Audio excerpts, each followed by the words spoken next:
नमस्कार, मैं Archana Arora PGT chemistry teachers rise Sonipat से लाइट चैप्टर के नए सेशन में आप लोगों का स्वागत करती हूँ। लाइट चैप्टर का जो हम टॉपिक अभी ले रहे हैं, जो स्टार्टिंग टॉपिक है, दो टॉपिक्स में लाइट चैप्टर बटा हुआ है, वो है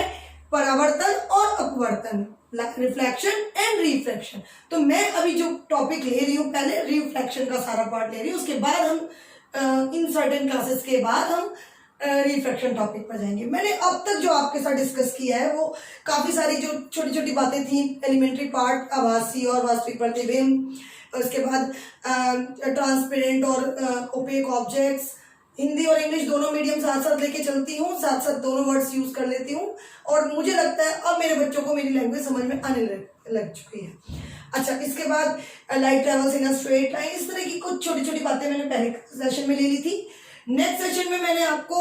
अवतल दर्पण और उत्तल दर्पण के जितने भी मेन टर्म्स होती हैं, जो उनके पार्ट्स होते हैं, जब हम इमेज फॉर्मेशंस करते हैं उनके लिए जो हमें डिफरेंट डिफरेंट पॉइंट्स और डिफरेंट डिफरेंट टर्म्स चाहिए होती हैं, इंपॉर्टेंट टर्म्स, वो हमने कवर की थी। अब मैं बात करूंगी rules for image formation in a mirror. मैंने पिछले टॉपिक में आपको बताया प्रिंसिपल फोकस डिस्कस किया था। लास्ट टॉपिक था हमारा प्रिंसिपल फोकस, मुख्य फोकस, चाहे वो अवतल दर्पण का हो चाहे वो उत्तल दर्पण का हो, दोनों मैंने आपके साथ डिस्कस किए थे। मैं एक छोटी सी बात और बताना चाहूंगी उसी उपलक्ष्य में कि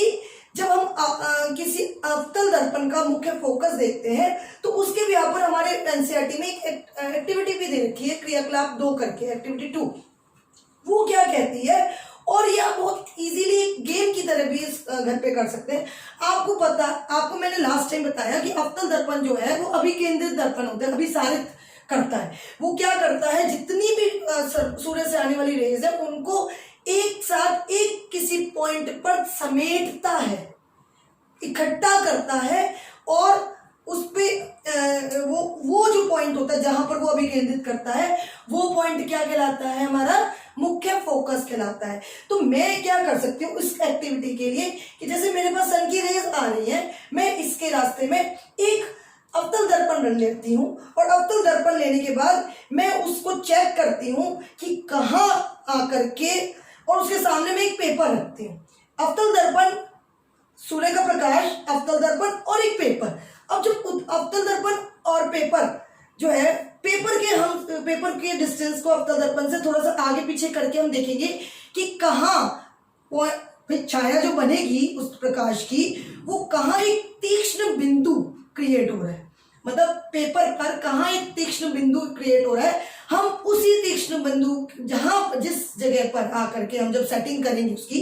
जिस जगह पर आकर के वो तीक्ष्ण बिंदु उस पेपर पर मिल जाए, हम वहीं पर उस पेपर को कुछ देर के लिए उस अवतल दर्पण के सामने रखेंगे। आप देखेंगे कि कुछ देर के बाद वो धीरे धीरे पेपर जो है वो सुलगना शुरू हो जाएगा। और ऐसा भी हो सकता है कि वो डिपेंड करता है कि सूर्य का प्रकाश कितना तेज है या सूर्य की किरणें कितना प्रकोप से आ रही हैं, तो उस हिसाब से वो पेपर जल भी सकता है, बकायदा आग भी लग सकती है। दैट मीन्स वो जो फोकस पॉइंट पर हमने वो पेपर को रखा था, मतलब फोकस दूरी पर उस पेपर को रखा था, वहां आकर के, क्योंकि हमने क्या कहा कि अवतल दर्पण जो है वो अभिकेंद्रित करता है सारी की सारी रेस को, तो जितनी भी सूर्य से किरणें आ रही हैं वो उस पर्टिकुलर पॉइंट पर जहां पेपर हमने रखा हुआ है उस पर्टिकुलर पॉइंट पर अभिकेंद्रित हो रही है, और वो सारा का सारा जो सूर्य का जो दर्पण है वो उस पर्टिकुलर पॉइंट पर आकर के उस पेपर को जला देता है। तो इस तरह से हम किसी अवतल दर्पण का फोकस निकाल सकते हैं। अब बात आती है कि हम अवतल दर्पण और उत्तल दर्पण में हम डिफरेंट पॉइंट्स पर जब हम किसी बिंब को या वस्तु को या ऑब्जेक्ट को रखेंगे तो वो कहाँ हमने, देखिए अवतल दर्पण में ऑब्जेक्ट कहाँ रखते हैं, किस तरह से रखते हैं और उसकी इमेज कैसी बनती है, उसकी दूरी किस हिसाब से होती है, सारी प्रॉपर्टीज हम समतल दर्पण की कर चुके हैं। अब बात आती है अवतल दर्पण की और उत्तल दर्पण की। तो हम डिफरेंट पॉइंट्स पर, डिफरेंट स्पेसेस पर उसको अवतल दर्पण, वस्तु को अवतल दर्पण के सामने रख करके उसकी इमेज या उसका प्रतिबिंब किस प्रकृति का, किस साइज का और किस जगह पर बनेगा, उसका हम अवलोकन अब हम करेंगे इस सेशन में। अच्छा, उसके लिए हम ये बात करते हैं कि देखिए, हमने अगर कोई अवतल दर्पण लिया, ये आपका अवतल दर्पण है, ये आपका मुख्य अक्ष है, ये आपका पोल हो गया, ये आपका सेंटर ऑफ कर्वेचर हो गया, ये आपका फोकस हो गया। क्लियर? अब जब हम कोई ऑब्जेक्ट इसके सामने रखते हैं, मैंने मान लिया एक कैंडल रखी सामने, कोई भी ऑब्जेक्ट हो सकती है, वो कैंडल रखी, तो कैंडल का कोई एक या दो पॉइंट नहीं, कैंडल के अंदर जितने भी ये जो पॉइंट्स हैं, ये जितने भी पॉइंट्स होंगे, ये सारे कहीं ना कहीं यहां से रेज बाहर निकल सकती है। मतलब ऐसा तो है नहीं कि सिर्फ ऊपर से और नीचे से ही निकलेगी। ये सारा का सारा जो है, कोई भी ऑब्जेक्ट का एक एक पार्ट, एक एक बिंदु जो है, वो एक वस्तु की तरह काम करेगा और उस वस्तु से कहीं से भी कोई भी किरण निकल सकती है। तो कहीं से भी कोई सी भी किरण हम देख सकते हैं, और जहां दो किरणें परावर्तित ऑब्जेक्ट इस पर होंगी, ये परावर्तक पृष्ठ पर पड़ेंगी और आपतित होने के बाद परावर्तित होकर के प्रतिच्छेदित होंगी, मतलब इंटरसेक्ट होंगी, वहां पर हम उसकी इमेज को एक्सेप्ट करते हैं, हम वो प्रतिबिंब को वहां पर एक्सेप्ट करते हैं जहां दो परावर्तित किरणें आकर के मिलती हैं। तो हमने क्या करना है, हमने सभी पॉइंट्स को एक ऑब्जेक्ट की तरह लेकर के नहीं चलना, ऑब्जेक्ट के किन्हीं उन पॉइंट्स से निकलने वाली रेज को कंसीडर करना है जिनके जब वो परावर्तित होकर के बाहर आए तो हम उनकी स्पेस को, उनकी जगह को हम डिफाइन कर पाए, या वो कहाँ से निकल रही है हम उनको ये बता पाए कि ये जगह ये यहाँ से गई और यहाँ से आई। तो हमने उन कंडीशंस को एक्सेप्ट करना है। तो उसके लिए हमारे यहाँ रूल्स होते हैं कुछ, मैं वो रूल्स आपके सामने डिस्कस करना चाहूंगी। देखिए, सबसे पहली बात करते हैं हम कि हमारे पास अगर एक कॉन्केव मिरर है, तो जब भी अब मैंने मान लिया कि ये ऑब्जेक्ट है कोई मेरे पास, कहीं भी हो सकती है, वहां समांतर कोई रेखा आ रही है। ये ध्यान में रखने वाली बात है कि पहला रूल क्या कहता है कि जब भी किसी कॉन्केव मिरर या कॉन्वेक्स मिरर, अवतल दर्पण या उत्तल दर्पण से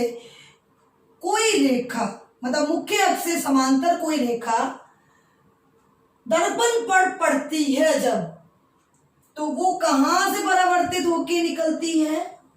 वो फोकस से परावर्तित होगी। This is first rule for image formation. प्रतिबिंब बनाने के लिए, किरण आरेखों को बनाने के लिए जो हमें फर्स्ट रूल देखना है, जिसको हम डिफाइन कर सकते हैं कि अगर मुख्य अक्ष से कोई भी रेखा समांतर जाएगी, उस पर आपतित होगी, मतलब उस पर इंसिडेंट होगी किसी भी कॉन्केव मिरर पर, तो वो वापस कहां से आएगी, परावर्तित होकर फोकस से आएगी। सेम हम इसके लिए कंसीडर करते हैं कॉन्वेक्स मिरर के लिए। तो कॉन्वेक्स मिरर में आपको पता है कि ये आपका पोल हो गया, ये आपका फोकस कहाँ होता है, हमारा पीछे की तरफ होता है, और सेंटर ऑफ कर्वेचर भी पीछे की तरफ होता है। तो हम यहाँ पर कैसे कंसीडर करेंगे, देखिए कि parallel to the principal object तो हम हमेशा कहाँ रखेंगे, लेफ्ट साइड पर ही रखेंगे। तो ऑब्जेक्ट, कोई बिंब, जब हम वस्तु को हम जब लेफ्ट साइड पर रखेंगे और वहां उसके किसी भी बिंदु से, उस ऑब्जेक्ट के किसी भी सिरे से जब कोई रेखा, किरण जो है वो parallel to the principal axis, मतलब समांतर मुख्य अक्ष रेखा से निकलेगी, तो वो कहाँ जाएगी, वो किस तरफ जाएगी, वो आपको पता है कि ये जो है कॉन्वेक्स मिरर क्या कर देता है, वो अभिकेंद्रित करने की जगह क्या कर देता है, वो अपसारित कर देता है। तो अपसारित होकर के वो जाएगी, और आप देखेंगे कि जब आप एज्यूम करेंगे उसको काल्पनिक वे में, तो आप देखेंगे कि वो कहां से गई है, वो हमारा जो इमेजिनरी फोकस कॉन्वेक्स मिरर का होता है, काल्पनिक फोकस जो पीछे की तरफ होता है, वो वहीं से निकल के गई है। एक बात हमेशा ध्यान में रखनी है आपने कि आपने जो भी रे बनाएंगे, जो भी किरण बनाएंगे, डायरेक्शन साथ साथ उसको मेंशन करना है, भूलना नहीं है, नहीं तो ये रे डायग्राम की जगह लाइन डायग्राम बन जाएगा और हमें यही नहीं पता चलेगा कि ऑब्जेक्ट कहाँ, जो किरण है, जो प्रकाश की किरण जो है वो कहाँ से आई और कहाँ गई, तो हमें उस बात का जरूर ध्यान रखना है। तो क्लियर हो गया फर्स्ट रूल कि जब कोई समांतर आएगी कॉनकेव मिरर से तो वो भी फोकस से ही जाएगी, और जो कॉन्वेक्स मिरर में भी समांतर आएगी तो वो वर्चुअल फोकस मतलब इमेजिनरी फोकस जो राइट साइड पर होता है वहां से ही डाइवर्ट हो जाएगी, अपसारित हो जाएगी। और अपसारण जो है वो हम जब उसको इमेजिन करेंगे, इस डॉटेड लाइन के थ्रू हम इमेजिनरी लाइन को शो करते हैं, तो जो हम कल्पना करते हैं उसे हम हमेशा डॉटेड लाइन से शो करेंगे, तो वो फोकस से ही होगा। मतलब parallel to the principal axis कोई भी रे डाइवर्ट कहां से वापस जाती है, फोकस के थ्रू, चाहे वो कॉनकेव हो चाहे वो कॉन्वेक्स। नेक्स्ट रूल पर आते हैं।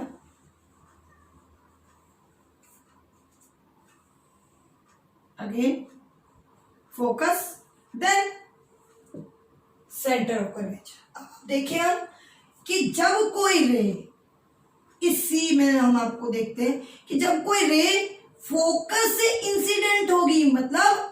फोकस से आपतित होगी कॉनकेव मिरर पर, अवतल दर्पण पर फोकस से आ रही है, उस पर पड़ रही है, तो वो परावर्तित होकर कहाँ जाएगी, parallel to the principal axis, जिसे वाइस वर्सा रूल कहते हैं हम। अभी हमारी parallel to the principal axis आई थी तो कहाँ गई थी, फोकस से गई थी। अब फोकस से आ रही है तो कहाँ जाएगी, parallel to the principal axis. Clear? यही चीज हम इसके लिए भी देख सकते हैं।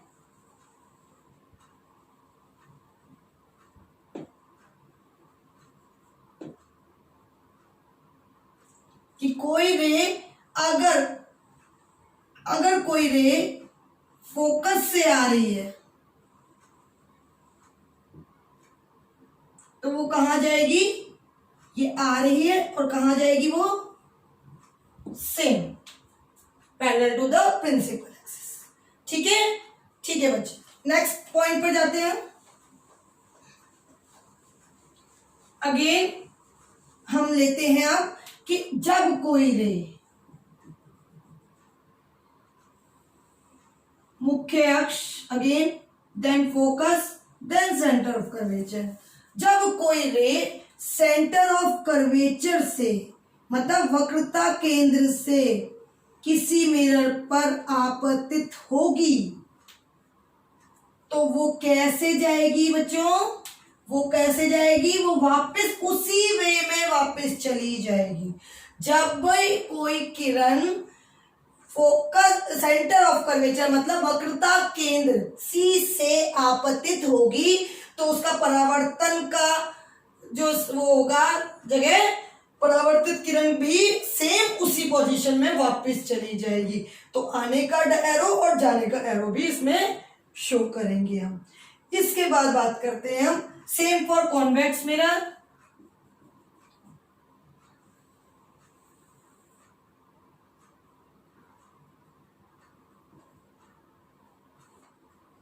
आपने देखा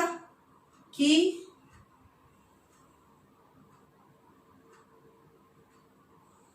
इस तरह से कोई रे आ रही है, कॉन्वेक्स मिरर पर पड़ रही है, वही सेंटर ऑफ कर्वेचर से इमेजिन करते हुए हम सोच के चलते हैं तो वो उसी सेंटर ऑफ कर्वेचर से वापस चली जाएगी। इसकी वजह क्या है, अगर आप इसकी वजह चेक करें तो ये देखिए आप, हमने पहले प्लेन रिफ्लेक्शन के लॉज में पढ़ा है। अगर आप इस यहां से एक टेंजेंट बनाते हैं तो आप देखते हैं कि जो ये सेंटर ऑफ कर्वेचर से वक्रता केंद्र से जो रे निकलती है वो मिरर से 90 डिग्री पर होती है, और 90 डिग्री पर क्या कहता है कि 90 डिग्री वाला angle of i should be equals to angle of reflection, angle of i equals to angle of r, angle of incidence जो है वो एंगल ऑफ रिफ्लेक्शन के बराबर होना चाहिए, कहता है ना लॉ ऑफ रिफ्लेक्शन। तो वो क्या कहता है कि 90 डिग्री से अगर कोई रे पड़ती है तो वो 90 डिग्री से ही वापस जाएगी, तो 90 डिग्री से ही वापस जा रही है वो, मतलब उसका एंगल जो है वो बराबर होना चाहिए, तो इसीलिए वो सेम एंगल से वापस चली जाती है। नेक्स्ट थिंग, नेक्स्ट रूल हम देखते हैं कि अगर कोई किरण आती है किसी तिर्यक दिशा से, तिर्यक दिशा का मतलब हुआ कि कोई एंगल बनाती हुई आ रही है, ना कोई पैरेलल, ना कोई फोकस, ना वक्रता केंद्र से, वो किसी तिर्यक दिशा से मतलब किसी एक डायरेक्शन से आ रही है पर कोई एंगल बना रही है मुख्य अक्ष के बीच में। तो वो मुख्य अक्ष के जिस एंगल से वो आ रही है उसी तिर्यक दिशा में दूसरी तरफ वो परावर्तित हो जाएगी। मतलब जो एंगल ये होगा, ये मान लिया एंगल आई, ये एंगल आर, ये आपको पता ही है, लॉ ऑफ रिफ्लेक्शन कहता है कि angle i should be equal to angle r. मतलब आपतित कोण जो है वो परावर्तित कोण के बराबर होना चाहिए। तो अगर कोई रे कुछ आपतित कोण बनाती हुई आ रही है तो वो एक परावर्तित कोण बनाती हुई वापस वहीं से वापस चली जाएगी, पर ये दोनों कोण जो है वो बराबर होने चाहिए। सेम फॉर दिस, कोई कंडीशन ही नहीं है, इसमें कोई चेंजेस ही नहीं है। सेम कॉन्वेक्स मिरर में भी, मतलब उत्तल दर्पण में भी सेम यही चीज कि कोई रे आती है तिर्यक दिशा से तो तिर्यक दिशा में ही वापस चली जाएगी। बस ये है कि दोनों एंगल जो है वो बराबर होने चाहिए। क्लियर? तो हमने अभी क्या किया, हमने आगे जो इमेज फॉर्मेशन हमने डिफरेंट पोजीशंस पर रखकर पढ़नी है, उसमें हमने क्या किया, हमने ये डिस्कस किया कि किस जगह से कौन सी रे आती है और वो किस डायरेक्शन में वापस जाती है। और जब हमने अब जो रे डायग्राम्स बनाने सीखने हैं उसमें हमने क्या करना है, किसी भी पॉइंट पर कोई भी जगह से किरण आरेखों को ना लेकर के कुछ ऐसे पॉइंट्स से ही किरण आरेखों को आपतित करना है और उन जिसके हम परावर्तित किरणों को एक डिफाइंड पोजीशन हम बता पाए, और जिससे कि हम ये भी बता पाए कि जब ये दो परावर्तित किरणें, हमेशा हमने क्या करना है, दो परावर्तित किरणें कम से कम लेनी है जो जहां पर प्रतिच्छेदित करेंगी, मतलब इंटरसेक्ट करेंगी। परावर्तित किरणें, रिफ्लेक्टेड रेज आफ्टर रिफ्लेक्शन, जब वो इंटरसेक्ट करेंगी तो वो इंटरसेक्शन पॉइंट पर हमारी क्या बनेगी, इमेज बनेगी। वो चाहे छोटी हो चाहे वो बड़ी हो, बट जहां दो रिफ्लेक्टेड रेज मीट करेंगी उन पर हमारी इमेज फॉर्मेशन होनी है। और रिफ्लेक्टेड रेज के लिए क्या करना है, हमें ये 4 रूल्स अप्लाई करने हैं। कोशिश यही करनी है कि हम या तो रे को parallel to the principal axis भेजें जिससे कि वो फोकस से रिफ्लेक्ट हो जाए, या हम फोकस से भेजें जिससे वो parallel to the principal axis वो रिफ्लेक्ट हो जाए, या हम सेंटर ऑफ कर्वेचर से भेजें जिससे वो सेंटर ऑफ कर्वेचर से वापस चली जाए, या हम कोई एंगल एक पर्टिकुलर एंगल से भेजें और उसी एंगल से वो रिफ्लेक्ट हो जाए। तो ये 4 रूल्स को ध्यान में रखते हुए हमने आगे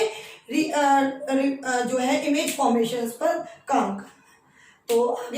आगे का जो टॉपिक है फिर हम आगे की क्लास में कवर करते हैं।